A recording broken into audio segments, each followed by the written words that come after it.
Assalamualaikum warahmatullahi wabarakatuh. Perkenalkan, nama saya Witno Kadi dengan NIM 52.111.22005. Di sini saya akan mempresentasikan hasil tugas rutin 9 saya, yang dimana diampu oleh dosen pengampu Bapak Nur Basuki SPD MPD MPDT. Tugas kali ini saya akan membahas tentang film pendek di YouTube tentang guru inspiratif sebanyak 4 film, lalu dirangkum. 4 film itu merangkup yaitu film Indonesia, film Jepang, film Cina, dan film Amerika. Oke, pada video pertama yaitu film Indonesia, saya memasukkan kelebihannya yaitu buletin selamat pagi membantu siswa untuk mendapatkan ringkasan materi, latihan soal, dan menampilkan karya-karya mereka. Hal ini dapat memotivasi mereka untuk terus berprestasi dan menampilkan kreativitas mereka. Papan absen mandiri membantu siswa untuk mengatur waktu dengan lebih baik dan memantau kehadiran mereka sendiri. Hal ini dapat mengembangkan tanggung jawab dan disiplin dalam diri siswa. Lalu yang ketiga, uji cakap mandiri membantu dalam mengevaluasi pemahaman siswa terhadap materi yang telah dipelajari. Hal ini memotivasi siswa untuk memperdalam pemahaman mereka sehingga dapat menghadapi ujian dengan lebih percaya diri.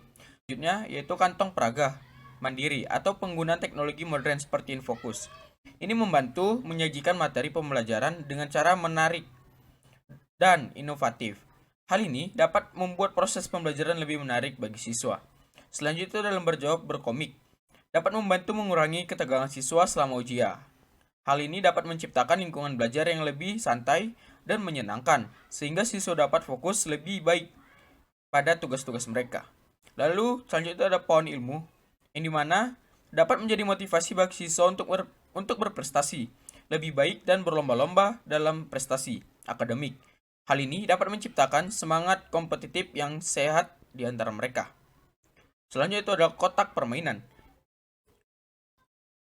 Ini dapat membantu siswa belajar sambil bermain, sehingga proses pembelajaran menjadi lebih menyenangkan dan interaktif. Hal ini dapat meningkatkan minat siswa terhadap pembelajarannya. Lanjut, itu ada bank soal mandiri, yang dimana membantu siswa untuk mempersiapkan diri lebih baik dalam menghadapi ujian. Hal ini dapat meningkatkan kemampuan siswa dalam memahami materi pembelajaran secara lebih mendalam. Selanjutnya itu adalah program tugasku tanggung jawabku. Dapat membantu mengembangkan rasa tanggung jawab siswa terhadap tugas-tugas mereka. Hal ini dapat membantu siswa untuk belajar mengelola waktu dengan lebih efektif dan meningkatkan kemandirian mereka dalam belajar. Oke, baik kita lanjut ke bagian kekurangan pada video pertama ini dalam video pendek Indonesia. Yang pertama, kemungkinan penekanan terlalu kuat pada siswa, evaluasi formal yang dapat menimbulkan tekanan yang berlebihan pada siswa, terutama dalam hal uji cakap mandiri. Hal ini dapat membuat beberapa siswa merasa tertekan atau cemas, yang dapat mempengaruhi motivasi dan kesejahteraan mental mereka. Yang kedua, penggunaan teknologi seperti Infocus atau papan tulis interaktif memerlukan kesiapan yang cukup dari guru dalam pengoperasian dan penggunaannya. Jika guru tidak terbiasa dengan teknologi tersebut, hal ini dapat menghambat proses pembelajaran dan menurunkan efektivitas inovasi tersebut. Selanjutnya ada program pohon ilmu yang bersifat kompetitif dapat menimbulkan tekanan berlebihan pada beberapa siswa yang mungkin merasa tertinggal atau kurang mampu secara akademik. Hal ini dapat mengurangi rasa percaya diri dan motivasi belajar mereka. Selanjutnya ada penggunaan permainan dalam pembelajaran. Seperti kotak permainan mandiri, memerlukan pengawasan yang cermat untuk memastikan bahwa permainan tersebut tetap relevan dengan materi pembelajaran dan tidak mengalih perhatian siswa dari tujuan pembelajaran. Lalu adanya bank soal mandiri bisa mengakibatkan siswa hanya mengandalkan latihan soal tanpa memahami konsep di balik soal tersebut. Hal ini dapat mengurangi pemahaman konseptual siswa dan hanya berfokus pada penguasaan teknik penyelesaian soal. Selanjutnya itu ada program tugasku tanggung jawabku. Harus diatur dengan hati-hati agar tidak memberikan beban yang berlebihan pada siswa. Terlalu banyak tugas dapat membuat siswa merasa terbebani dan mengurangi waktu mereka untuk bermain dan beristirahat. Selanjutnya itu adalah pelaksanaan semua inovasi ini memerlukan dukungan yang kuat dari pihak sekolah dan orang tua. Tanpa dukungan yang memadai, inovasi-inovasi tersebut mungkin tidak dapat berjalan dengan efektif dan optimal. Oke, baik, selanjutnya itu video kedua dari video guru inovatif dari Amerika. Yang dimana sini saya menyimpulkan kelebihannya. Yang pertama, komitmen terhadap perubahan. Clark menunjukkan komitmen yang sangat kuat terhadap perubahan dengan keberanian menghadapi tantangan di sekolah sebelumnya, dikenal sebagai tempat yang penuh dengan anak nakal. Ia tidak menyerah dan bertekad untuk membuat perubahan positif di sekolah tersebut. Yang kedua, keberanian dalam mengambil keputusan yang sulit. Clark menunjukkan keberanian yang luar biasa dalam mengambil keputusan sulit, seperti memecat guru yang tidak memprioritaskan pembentukan akhlak siswa. Tindakan ini menunjukkan bahwa integritas dan moralitas adalah hal yang paling penting bagi Clark dalam proses pendidikan. Yang ketiga itu pemantauan aktif. Dengan memantau langsung pengembangan siswa di sekolah, Clark dapat memahami masalah-masalah yang dihadapi siswa secara langsung. Hal ini memungkinkan Clark untuk merespon dengan cepat dan efektif terhadap masalah-masalah yang muncul di sekolah. Selanjutnya ada kepedulian terhadap kebutuhan siswa. Dengan mengadakan kelas tambahan dan berusaha meningkatkan tingkat kelulusan siswa, Clark menunjukkan bahwa ia peduli dengan masa depan pendidikan para siswa. Tindakan ini menunjukkan bahwa Clark tidak hanya peduli terhadap prestasi akademis siswa, tetapi juga keberhasilan mereka di masa depan. Selanjutnya adalah dukungan siswa dan komunitas sekolah. Demonstrasi yang dilakukan oleh para siswa dan komunitas sekolah sebagai bentuk dukungan terhadap Clark menunjukkan bahwa kepemimpinannya telah mampu membangun hubungan positif antara guru, siswa, dan masyarakat sekolah. Dukungan ini adalah bukti bahwa upaya Clark dihargai dan diakui oleh mereka yang terlibat dalam proses pendidikan. Baik, kita masuk ke kekurangan dari video kedua, yaitu video inspiratif atau inovatif dari Amerika, yaitu kekurangannya ketidakseimbangan prioritas, fokus yang terlalu kuat pada hasil akademis seperti tingkat kelulusan yang tinggi mungkin mengakibatkan aspek penting lain dari pendidikan seperti pengembangan keterampilan non-akademis dan kesejahteraan emosional siswa. Yang kedua, ketidakpastian metode pembelajaran. Meskipun Clark menunjukkan bahwa ketegasan dalam pendekatan manajemen sekolah, pendekatan pedagogis yang digunakan olehnya mungkin terlalu otoriter. Pendekatan ini bisa saja tidak sesuai dengan kebutuhan dan gaya belajar beberapa siswa, yang membutuhkan pendekatan yang lebih adaptif dan inklusif. Ketiga, kurangnya keterlibatan orang tua. Meskipun tidak ditekankan dalam video, kurangnya keterlibatan orang tua dalam mendukung upaya perbaikan sekolah dapat menjadi kendala. Keterlibatan orang tua yang rendah dapat menghambat efektivitas upaya sekolah untuk mencapai tujuan pendidikan yang diinginkan. Selanjutnya itu adalah kurangnya pelatihan dan pengembangan guru. Tidak adanya penekanan pada pelatihan dan pengembangan kontinu bagi para guru dapat membatasi kemampuan mereka untuk mengadopsi praktik terbaik dan dalam pendekatan pembelajaran. Pelatihan yang tidak memadai dapat mempengaruhi kualitas pengajaran dalam pengalaman belajar siswa. Selanjutnya ketidakseimbangan antara disiplin dan empati. Meskipun penting untuk menegakkan penekanan yang cukup pada empati dan pemahaman terhadap masalah yang dihadapi siswa dapat mengurangi iklim belajar yang positif. Selanjutnya itu adalah penggunaan tindakan ekstrim. Penggunaan tindakan ekstrim seperti menggembok gerbang sekolah untuk meningkatkan konsentrasi siswa dapat menimbulkan masalah keamanan dan menimbulkan ketidaknyamanan bagi siswa serta staf sekolah. Oke, selanjutnya itu adalah video ketiga, video inovatif yang dari Jepang. Yang dimana pada video kali itu saya mendapatkan atau memberikan kelebihannya seperti berikut, yaitu yang pertama, kesabaran dan empati. Guru tersebut menunjukkan kesabaran dan empati yang tinggi terhadap perilaku siswa yang sulit.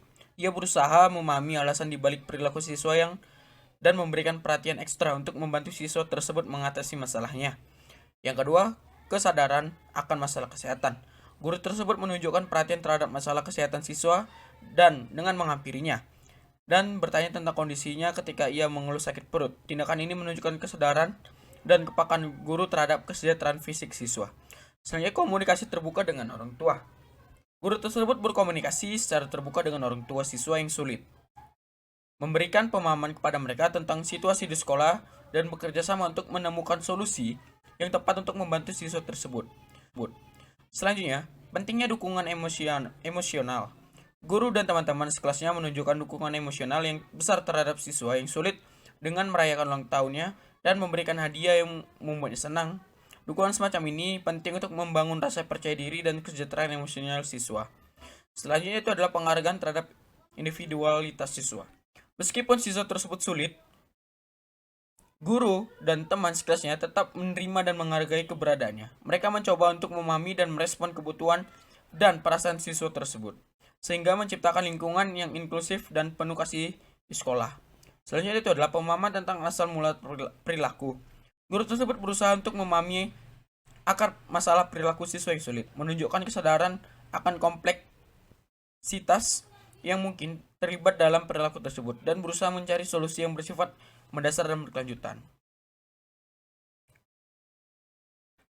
Baik, berikut ini adalah kekurangannya pada video ketiga, pada video guru inovatif di Jepang. Kekurangannya yang pertama itu keterbatasan dalam memahami perilaku disruptif. Meskipun ada upaya yang dilakukan oleh guru dan orang tua, mungkin ada keterbatasan ya dalam kemampuan mereka untuk secara efektif menangani masalah perilaku yang persisten, atau dalam situasi ini mungkin diperlukan bantuan profesional tambahan seperti psikolog atau konselor untuk memberikan intervensi yang tepat. Selanjutnya ada ketidakpastian dalam menangani konflik siswa di antara siswa. Meskipun teman sekelasnya berusaha mendukung siswa yang sulit belajar tersebut, konflik sosial di antara siswa yang dapat menjadi masalah yang rumit. Pengaruh negatif dari siswa yang sulit terhadap teman sekelasnya perlu dikelola secara hati-hati untuk mencegah terjadi masalah yang lebih serius. Lalu, tuntutan terhadap waktu dan sumber daya. Menangani siswa yang sulit dapat menuntut waktu dan sumber daya tambahan dari guru dan staf sekolah. Hal ini dapat mengurangi fokus pada siswa lain di kelas dan mempengaruhi pengalaman belajar mereka. Selanjutnya itu adalah kurangnya kolaborasi dengan pihak sekolah dan ahli kesehatan. Meskipun orang tua terlibat dalam proses penyelesaian masalah, kurangnya kolaborasi dengan pihak sekolah dan ahli kesehatan dapat menghambat kemampuan untuk memberikan intervensi yang holistik dan komprehensif bagi siswa yang sulit. Selanjutnya itu adalah kurangnya pemahaman tentang permasalahan sosial dan emosional. Meskipun tindakan yang diambil berfokus pada dukungan emosional, mungkin ada kebutuhan yang harus kita beri pada anak tersebut yang tidak terpenuhi terkait pemahaman yang lebih mendalam tentang masalah sosial dan emosional yang mendasari perilaku siswa tersebut. Oke, baik, selanjutnya saya akan menjelaskan ini ya, kelebihan dari video yang keempat, guru inovatif itu berasal dari Cina. Yang kelebihannya yang pertama, komitmen yang tidak tergoyahkan. Guru tersebut menunjukkan komitmen dia sebagai guru yang luar biasa terhadap pendidikan anak-anak yang kurang beruntung. Meskipun dihadapkan pada keterbatasan sumber daya, ia tidak pernah berhenti berusaha untuk memberikan pendidikan yang layak bagi murid-muridnya. Kasih sayang dan perhatian yang mendalam, guru tersebut tidak hanya memberikan pendidikan, tetapi juga merawat dan memberikan perhatian kepada anak tersebut di luar jam pembelajaran. Tindakan ini menunjukkan cinta dan kasih sayang mendalam terhadap perkembangan dan kesejahteraan anak-anak yang ada di sekitar dia. Selanjutnya adalah kemandirian dalam mengatasi tantangan. Meskipun tanpa bantuan pemerintah, guru tersebut tetap berjuang untuk memenuhi kebutuhan anak-anaknya. Menunjukkan ketangguhannya dalam mengatasi tantangan dan kesulitan yang dihadapi dalam pemberian pendidikan yang layak. Selanjutnya adalah pendidikan melampaui keterbatasan. Meskipun dengan sumber daya yang terbatas, guru tersebut berhasil memberikan pendidikan yang bermakna kepada anak-anak, menunjukkan bahwa pendidikan sejati tidak selalu bergantung pada kemewahan atau fasilitas yang lengkap, tetapi pada semangat guru tersebut yang memberikan dedikasi dalam memberikan ilmu pengetahuan. Selanjutnya itu adalah kemampuan membangun karakter dan nilai. Melalui pengajaran dan keteladanan yang diberikan oleh guru tersebut, berhasil membentuk karakter dan nilai-nilai positif seperti empati, kepedulian, dan solidaritas di antara murid-muridnya. Hal ini tidak hanya membantu dalam pembentukan pribadi yang baik, tetapi juga menginspirasi mereka untuk memberikan kontribusi bagi masyarakat di sekitarnya. Selanjutnya, kesadaran akan keberuntungan dan kewajiban. Kisah ini dapat menginspirasi orang lain untuk lebih menyadari keberuntungan yang dimiliki dan pentingnya memberikan bantuan kepada mereka yang membutuhkannya. Guru tersebut menunjukkan betapa pentingnya memberikan kontribusi positif bagi masyarakat tanpa mengharapkan imbalan material, menunjukkan bahwa kebahagiaan sejati seringkali berasal dari memberi daripada menerima. Selanjutnya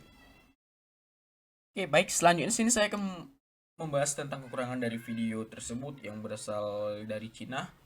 Yaitu kekurangan itu yang pertama, keterbatasan sumber daya dan fasilitas. Kurangnya dukungan dari pemerintah atau lembaga lain dapat mengakibatkan keterbatasan sumber daya fasilitas yang memadai, yang dapat mempengaruhi kualitas pendidikan yang diberikan pada siswa tersebut. Lalu selanjutnya itu ketidakpastian dalam keberlanjutan pembelajaran. Ketergantungan pada dukungan pribadi dapat menghadiri ketidakpastian dalam berkelanjutan program pendidikan, terutama jika guru tersebut mengalami kesulitan atau tidak ada lagi biaya untuk melanjutkan pendidikannya. Selanjutnya adalah keterbatasan dukungan psikososial. Tanpa dukungan psikososial yang memadai, anak-anak yang kurang beruntung mungkin mengalami kesulitan dalam menghadapi tantangan sosial dan emosional yang kompleks, yang dapat mempengaruhi kesejahteraan mereka secara keseluruhan. Kurangnya selanjutnya itu adalah kurangnya akses ke kurikulum yang lengkap, keterbatasan sumber daya, dan akses mungkin berarti bahwa murid-murid tidak mendapatkan akses penuh terhadap kurikulum yang komprehensif yang dapat mempengaruhi kemampuan mereka untuk bersaing secara adil di masa depan. Selain itu adalah kurangnya pembinaan dan pengembangan guru. Tanpa akses yang memadai terhadap pelatihan dan pengembangan profesional guru, tersebut mungkin menghadapi kesulitan dalam mengadopsi praktik terbaik dalam peningkatan pembelajaran yang dapat mempengaruhi kualitas pengajaran dan pengalaman belajar siswa. Selanjutnya itu, ada ketergantungan pada sumber daya pribadi. Ketergantungan ini pada sumber daya pribadi, guru dapat membawa beban finansial yang signifikan yang pada giliran ya dapat mempengaruhi berkelanjutan program pendidikan dan kesejahteraan pribadi guru tersebut. Oke, baik. Segitu saja video rangkuman dari keempat video film pendek inovatif yang berasal dari Indonesia, Amerika, Jepang, dan Cina. Mohon maaf apabila kata-kata saya yang salah atau pengucapan saya kurang benar. Mohon maaf. Sekali lagi, Assalamualaikum warahmatullahi wabarakatuh.